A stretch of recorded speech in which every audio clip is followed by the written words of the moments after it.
হে যুবক ভাইয়েরা, আল্লাহকে ভয় করুন। ওই ভয়াবহ দিবসের কথা স্মরণ করুন, যেদিন আপনার জীবনে সব সুখ ও আনন্দ বিলাসকে ধূলিসাৎ করে দেবে।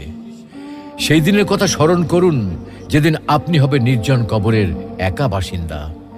সেদিনের কথা স্মরণ করুন, যেদিন আপনার সন্তান সন্ততি, স্ত্রী, পরিবার, আত্মীয় স্বজন, পাড়া প্রতিবেশী, ধন সম্পদ, বন্ধু বান্ধব সব কিছু থেকে আপনি বিচ্ছিন্ন হয়ে যাবেন।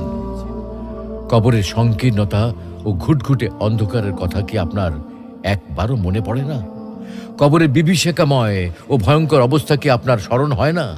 কবরের শাস্তির ভয় কি আপনার অন্তরাত্মা প্রকম্পিত হয় না? মুনকার নাকির ফেরেশতার দয় প্রশ্নের সঠিক জবাব কি আপনি দিতে পারবেন? একথা একবারও কি ভেবেছেন? অনুরূপভাবে কবরের অফুরন্ত সুখ ও অনাবিল শান্তির কথা কখনো কি আপনার হৃদয় পটে জাগ্রত হয় না? তাই বলছি,